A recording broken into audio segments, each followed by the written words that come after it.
Hello dear students, welcome to ASC starter.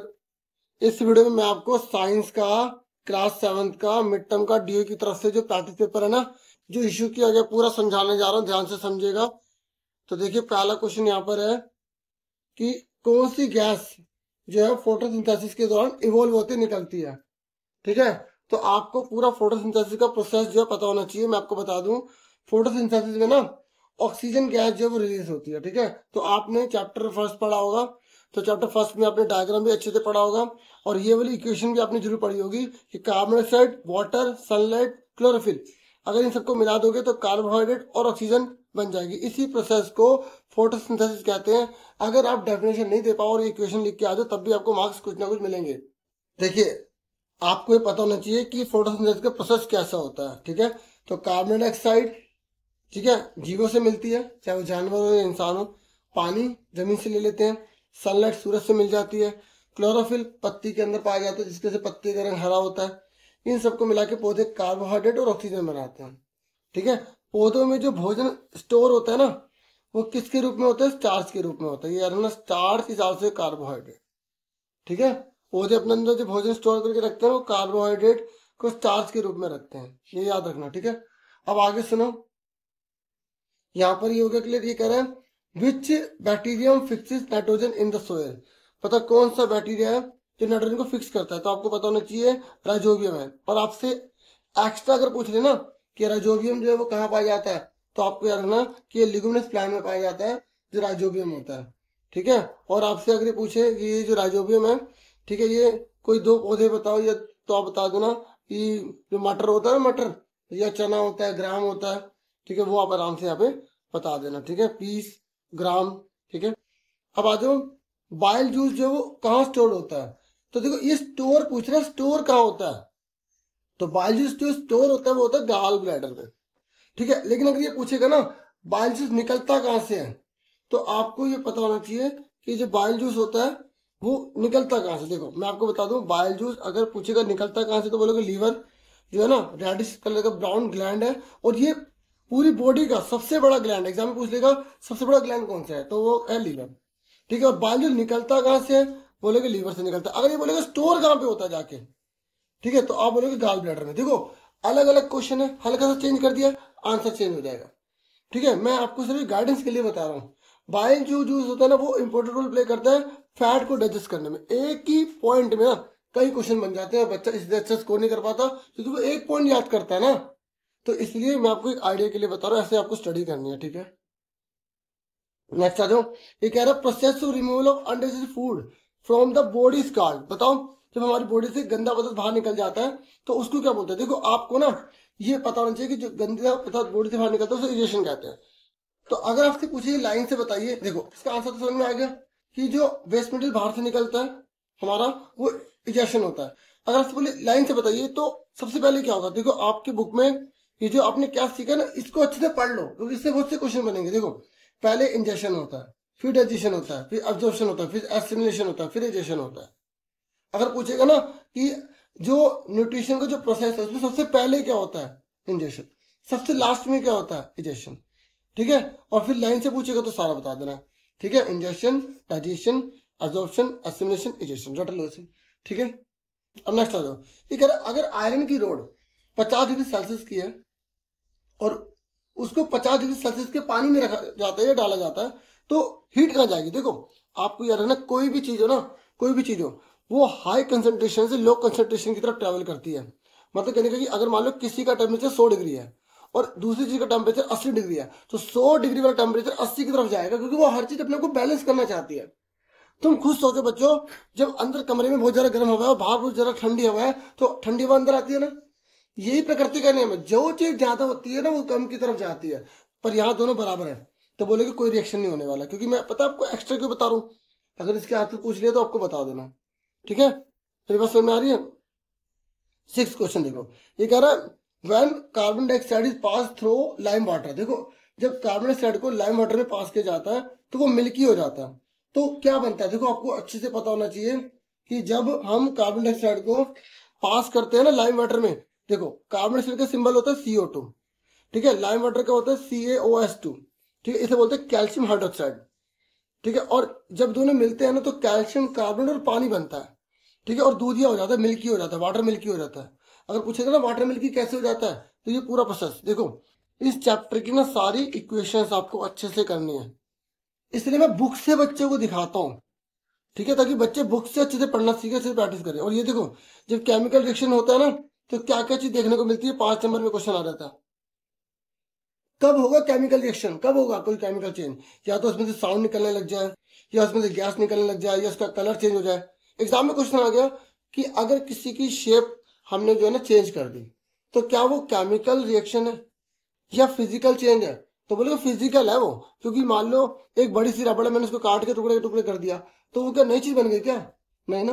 तो अब ये देखो आगे क्वेश्चन, ये क्लियर हो गया। अब देखो नेक्स्ट क्वेश्चन है 6, यहाँ पर ये बोल रहा है when carbon dioxide is pass through lime water, ये मैंने आपको बता दिया, कैल्शियम कार्बोनेट हो गया। अब 7 पर आ जाओ। ये कह रहा एक आयरन नेल है, उसको हमने ब्लू कॉपर सल्फेट में क्या करा, पुट कर दिया है। तो ये कह रहा है जो सॉल्यूशन बनेगा ना वो कौन से कलर का होगा। देखो ये वही 5 चैप्टर में ही है, तो आपको पता होना चाहिए कि ग्रीन कलर में हो जाएगा। और इन सबकी इक्वेशन याद कर लो। कॉपर सल्फेट का क्या होता है, CuSO4 होता है, ठीक है। और हमने इसमें क्या डाल दिया, आयरन डाल दिया, तो आयरन क्या करेगा, कॉपर को अलग कर देगा और सल्फेट उससे ले लेगा, ठीक है। और ये ब्लू कलर का होता है, ठीक है। और ये जो है ग्रीन कलर का हो जाएगा। ये आपको इक्वेशन में दे रखी है। देखो आपने सारी पिक्चर्स की स्टडी कर लो, क्योंकि पिक्चर्स की स्टडी करने से आपको बहुत से आंसर याद रहने वाले हैं, ठीक है। तो आप इसकी इक्वेशन देखो, यहीं पे लिखी होगी, ये लिखी देखो। बच्चे ये चीजें स्टडी नहीं करते ना, तो फिर बाद में बड़ी प्रॉब्लम हो जाती है। देखो सिंपल भी पूछ सकता है कि कॉपर सल्फेट का सिंबल बताओ, ठीक है, CuSO4, ठीक है। आयरन का क्या होता है, आयरन का सिंबल बताओ, Fe। ये देखो Fe, इसे आयरन कहते हैं, लोहा कहते हैं, ठीक है। FeSO4 का क्या होता है, आयरन सल्फेट होता है। कौन से कलर का होता है, ग्रीन कलर का। कॉपर का कलर कौन सा जगह, ब्राउन डिपॉजिट हो जाएगा, ठीक है। तो प्लीज बेटा ऐसे और बेटी ऐसे करना, अच्छे स्टडी। क्लियर हो गया। आगे सुनो नेक्स्ट क्वेश्चन। देखो 9th क्वेश्चन है, ये कह रहा है dash is not time measuring device. बताओ इनमें से किससे टाइम मेजर नहीं किया जाता। भाई प्रेशर कुकर से थोड़ी मेजर करेंगे, तो आंसर आ गया। बाकी तो सारे हैं। और देखो पुराने जमाने में कौन से यूज होते थे, जैसे ये सैंड क्लॉक, वाटर क्लॉक, ये पुराने जमाने में यूज होते थे, ठीक है। ये आपको अच्छे से इसकी स्टडी करनी है, बच्चे इसको इग्नोर कर देते हैं, ठीक है। पिक्चर्स वगैरह सारी स्टडी करनी है, ठीक है। और स्पीडोमीटर क्या करता है, स्पीड को मेजर करता है। ऑडोमीटर क्या करता है, डिस्टेंस को मेजर करता है, ठीक है। डिस्टेंस का फॉर्मूला क्या होता है, स्पीड इनटू टाइम होता है, ठीक है। और एक क्वेश्चन ये वाला आ जाता है, ये वाला क्वेश्चन बहुत बार आया हुआ है कि किलोमीटर पर आवर को मीटर पर सेकंड में बदलिए। बदलोगे बच्चों, कैसे बदलते हैं, देखो 112 अगर इसे मीटर पर सेकंड में बदलने को आ गया, तो आपको 1000 मल्टीप्लाई करना है और 2 बार नीचे 60 से डिवाइड कर देना है। तो 2 जीरो से 2 जीरो कट गई, 6 से काटो, कट रहा है ये 2 3 4 नहीं कट रहा, तो 2 से कट रहा था, 2 3 6, 2 5 10 12, तो 56 को 10 से गुणा कर लो, 560 नीचे के 18, तो 18 से डिवाइड कर दो, पॉइंट में आंसर आ जाएगा, ठीक है। ऐसे इन सब क्वेश्चन की प्रैक्टिस कर लो, क्योंकि एग्जाम में आ जाता है कि किलोमीटर पर आवर को मीटर पर सेकंड में बदलिए, ठीक है। और अगर टाइम का फॉर्मूला पूछेगा तो क्या होगा, डिस्टेंस अपन में स्पीड हो जाएगा, ठीक है। खुद सोचो ना, टाइम निकालना है तो स्पीड को बटे में ले जाएंगे, स्पीड निकालनी है तो टाइम को बटे में ले जाएंगे, टाइम निकालना है तो स्पीड को बटे में लेके जाएंगे, स्पीड निकालना है तो टाइम को बटे में लेके जाएंगे। तो ये फॉर्मूला अपने आप फॉर्मूले आपको बनाने आने चाहिए।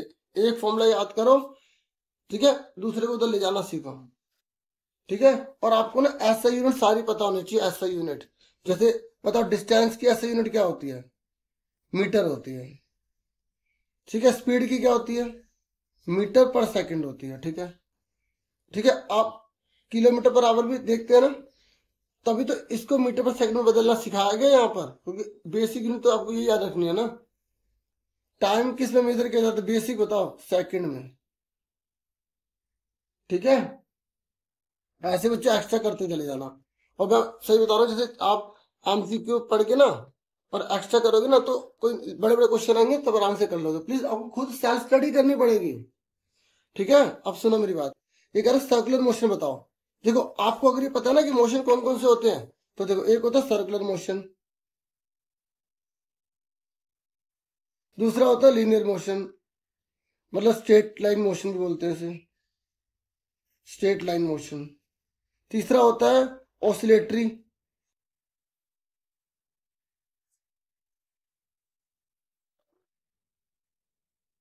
इसको ना ऑसिलेटरी मोशन को हम पीरियोडिक मोशन भी कहते हैं। देखो एक के ना दो नाम होते हैं ना, तो बच्चे कंफ्यूज हो रहे थे क्योंकि हमने तो 3 याद कर दिए, 4-5 कौन से बन गए। ठीक है, तो पीरियोडिक मोशन भी कहते हैं।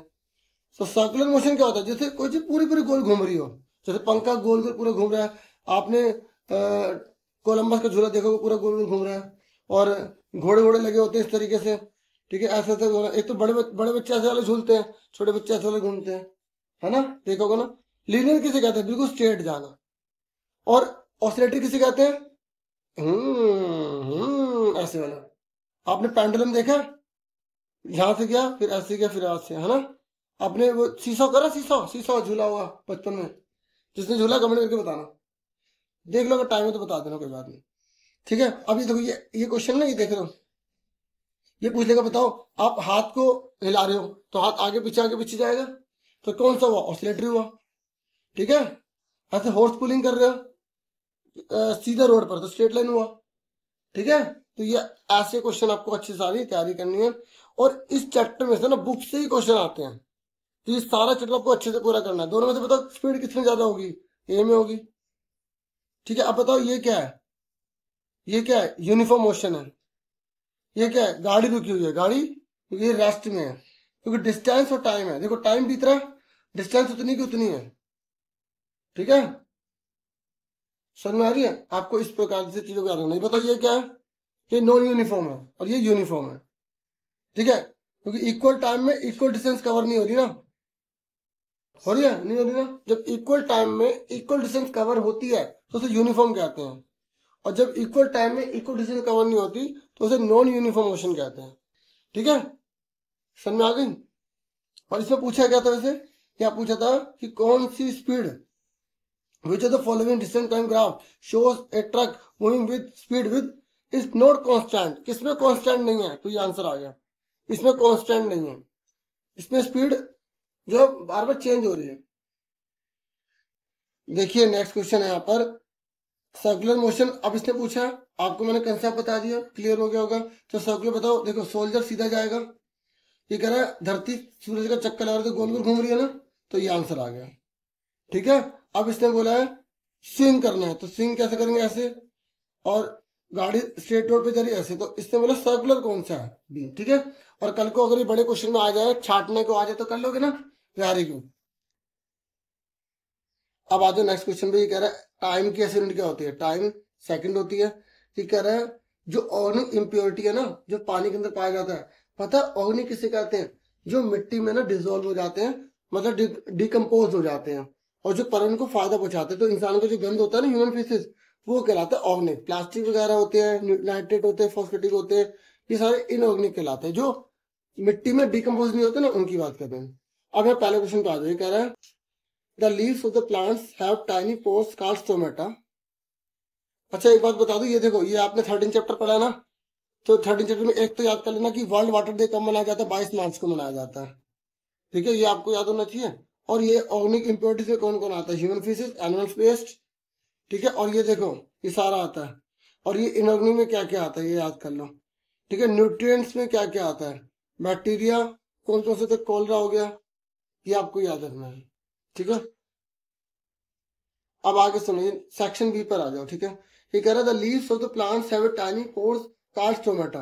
ये पत्ती है, छोटे छोटे छेद होते हैं उसमें। ये कह रहा है इसका रोल क्या है, तो आप बताओगे ये जो होते हैं ना, गैसेस का एक्सचेंज करते हैं। क्या करते हैं, अब मैं आपको आंसर करके यहाँ मैंने लिखे हुए सारे, आप पढ़ते रहना। स्टोमेटा जो होता है वो गैस को एक्सचेंज करता है। ठीक है, किसको एक्सचेंज करता है, गैस को एक्सचेंज करता है, कार्बन डाइऑक्साइड और ऑक्सीजन को। ठीक है, और जब पानी फालतू हो जाता है ना, उसे बाहर निकाल देता है, उसे बोलते हैं ट्रांसपिरेशन। अलग से पूछ लेते हैं ट्रांसपिरेशन क्या होता है, तो पौधे की जो पत्तियां होती है पानी को जो बाहर निकाल देते हैं ना, उसे ट्रांसपिरेशन कहते हैं। फिर नेक्स्ट क्वेश्चन है, ये कह रहे हैं सिम्बायोसिस क्या होता है। आपको एक ऑर्गेनिज्म का नाम बताना, सिम्बायोसिस। पता है सिम्बायोसिस क्या होता है, इसमें दो जीव होते हैं। देखो ये आपने बुक में पढ़ा ना सिम्बायोसिस, ये याद रख लेना। सिम्बायोसिस में क्या होता है, जो जीव होते हैं ना, जीव, वो दो जीव आपस में मिल जाते हैं, आपस में शेल्टर और न्यूट्रिशन शेयर करते हैं। इस रिलेशन को सिम्बायोसिस कहा जाता है। इसका एग्जांपल सबसे अच्छा लाइकेन है। और कौन से दो जीव है जो आपस में न्यूट्रिशन वगैरह शेयर करते हैं, तो एक है एल्गा, दूसरा फंगस, एल्गी और फंगस प्लूरल में। ठीक है, तो आपको ये पता होना चाहिए कि फंगस क्या करती है। फंगस शेल्टर, वाटर और मिनरल देती है अलगा को, और अलगा बदले में क्या करता है, उसे फोटोसिंथेसिस से बना हुआ खाना दे देता है। ठीक है, ये आपको याद रखना दोनों क्या करते हैं। क्लियर हो गया। अब उसके बाद नेक्स्ट क्वेश्चन है, ठीक है, यहाँ पर भी आप पढ़ सकते हैं, मैंने बता तो दिया, ये वही चीज लिखी है बुक से ही। ठीक है, सब कुछ एनसीईआरटी से है। ठीक है, अच्छे से कर लो आप, बस लैंग्वेज में थोड़ा चेंज हो जाता है, अपना बना के लिखो तो। ठीक है, आगे सुनो। फिर नेक्स्ट क्वेश्चन कौन सा है, ये कह रहा है why do mushrooms grow well during the rainy season. आप बोलोगे मशरूम जो है ना वो इतनी ज्यादा क्यों बढ़ जाती है बारिश के मौसम में, तो आप सिंपल बता दोगे कि क्योंकि बारिश के मौसम में ना उनको इस प्रकार का एनवायरमेंट मिल जाता है। ठीक है, और मॉइस्चर वगैरह मिल जाता है, गर्मी वगैरह ग्रोथ होने के लिए जो उसका फायदा करती है वो आप लिख देना। तो मशरूम जो होती है वो ज्यादा अच्छे से बढ़ती है रेनी सीजन में।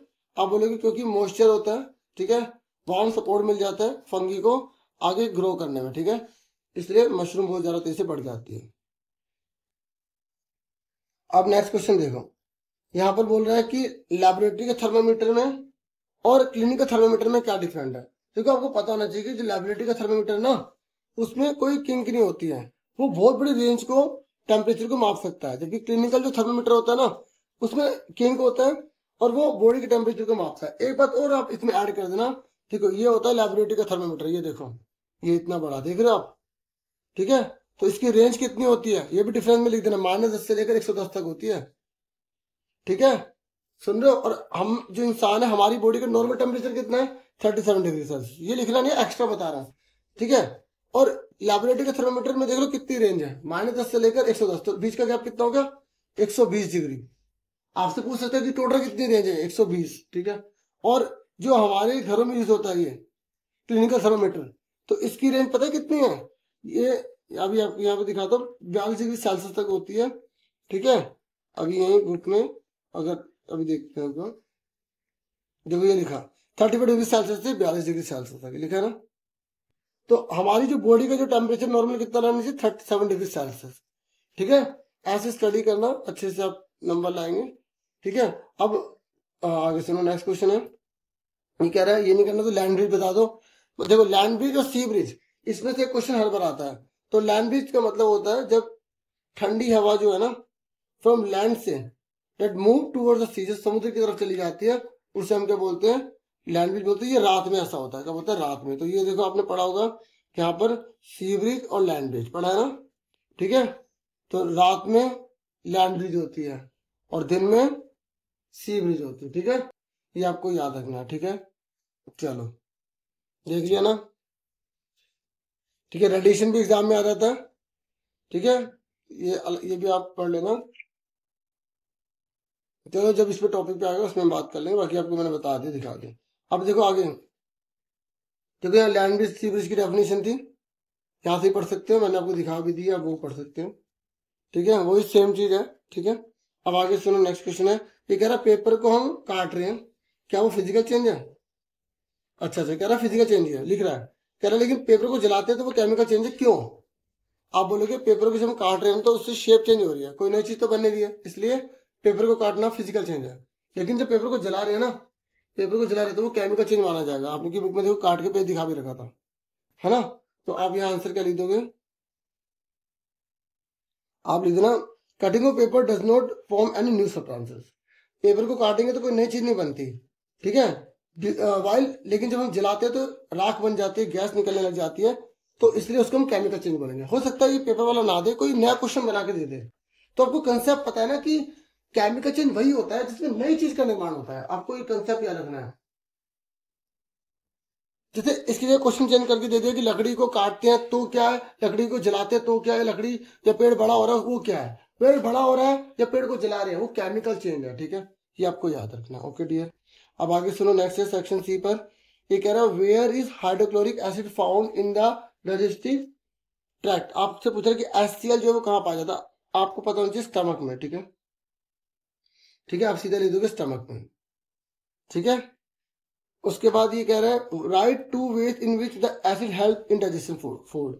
ये कह रहा है एसिड का क्या यूज होता है, पता है एसिड क्या करता है, एक तो बैक्टीरिया को खत्म कर देता है फूड के अंदर जो होते हैं, दूसरा ये पेप्सिन एंजाइम को ना हेल्प करता है डाइजेशन करने में प्रोटीन को, याद है ना, पेप्सिन एंजाइम की हेल्प करता है प्रोटीन को डाइजेस्ट करने में। ठीक है, ये बहुत इंपॉर्टेंट है, मैं आपको बुक में दिखा देता हूँ कि HCl का बहुत बड़ा रोल है, ठीक है, हमारे शरीर में। ठीक है, ये देखो ये स्टमक है, आपने टॉपिक पढ़ा होगा, और पूछ लेता है कि जे आकृति का कौन सा ऑर्गन है, ये हमारी बॉडी में कौन सा पार्ट है, तो स्टमक। ठीक है, ऐसे डीपली चीजें पूछता है, बच्चे इन्हीं चीजों को इग्नोर कर देते हैं, अरे छोड़ो ये तो ऊपर ऊपर से।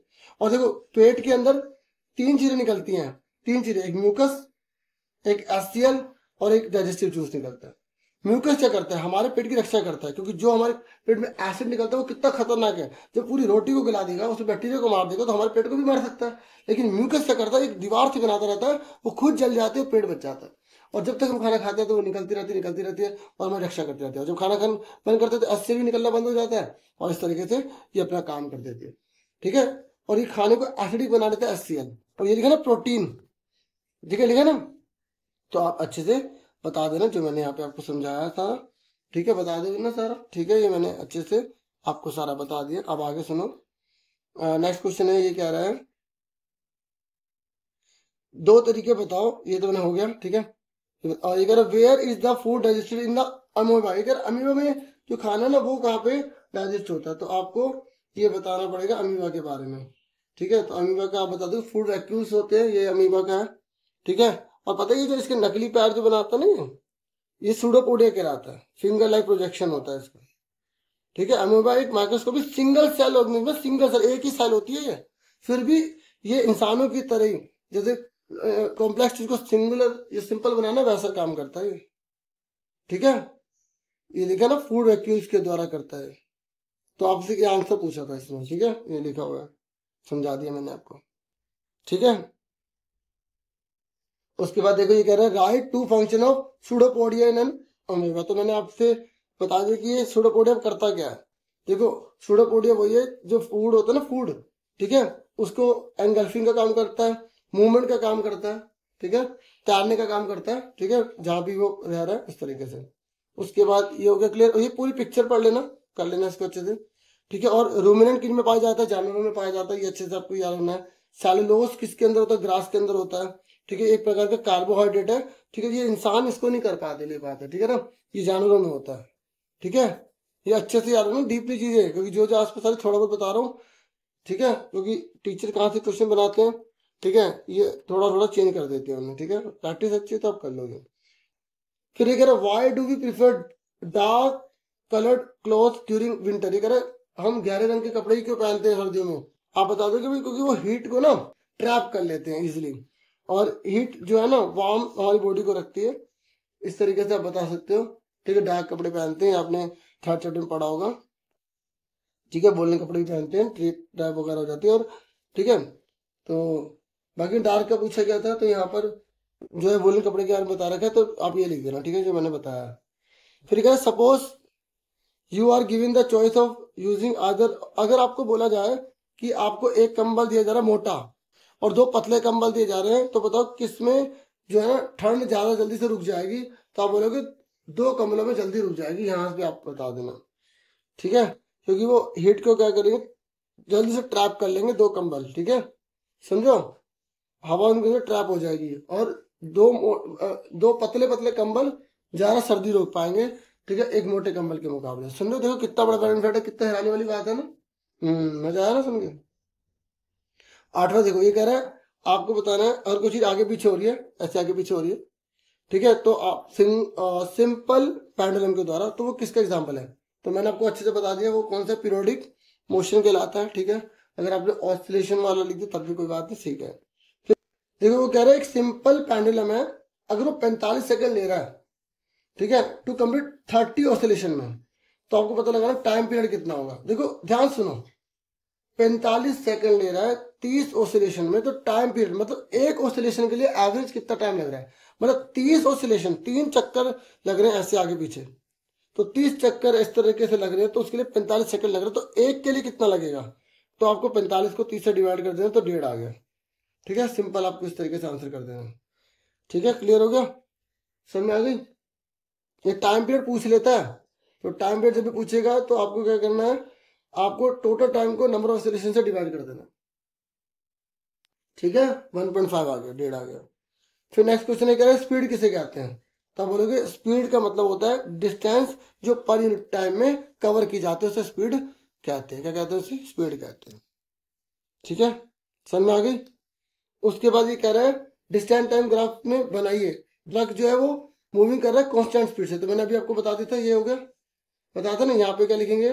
डिस्टेंस, यहाँ पे लिखेंगे टाइम, या लिखेंगे डिस्टेंस, बताया था ना। और ये कह रहा है गाड़ी रुकी हुई है, तो यहाँ लिखेंगे टाइम, लिखेंगे डिस्टेंस, इसे पैरेलल लाइन डाल देंगे। पैरेलल का मतलब टाइम बढ़ रहा है, या टाइम टाइम तो बढ़ता ही है, लेकिन अभी डिस्टेंस उतनी की उतनी है। तो क्या होगा? ये गाड़ी रुकी हुई है, गाड़ी रुकी हुई है, रेस्ट में है। क्या है? रेस्ट में। अभी मैंने पहले आपको दिखा रही थी पिक्चर, तो मैं अब नहीं दिखा रहा। ठीक है, उसके बाद देखो ये पिक्चर है, आपको इसके नाम बताने हैं सारे। ठीक है, तो मैं एक बार आपको पिक्चर दिखा देता हूँ, किसका क्या नाम है, ये आपको अच्छे से पता होना चाहिए। देख लो, ये पिक्चर अगर दिया है तो इस बार भी रिपीट हो सकती है। ठीक है, buccal cavity, salivary gland, stomach, pancreas, small intestine, large intestine, ये पूरी लार्ज है। ठीक है, रेक्टम और एनस। ठीक है, अच्छे से इसकी प्रैक्टिस कर लो। ये है, ठीक है, यहाँ पे होगा लीवर और ये होगा गाल ब्लैडर। ठीक है, अच्छे से इसकी प्रैक्टिस कर लेना, अच्छे से, मतलब बहुत बहुत अच्छे से। ठीक है, उसके बाद नेक्स्ट देखो, फटाफट है, फिल इन द ब्लैंक्स। देखो फटाफट बताओ, वर्ल्ड वाटर डे कब मनाया जाता है? 22 मार्च को। ये कह रहा है dash is produce during the treatment of sludge.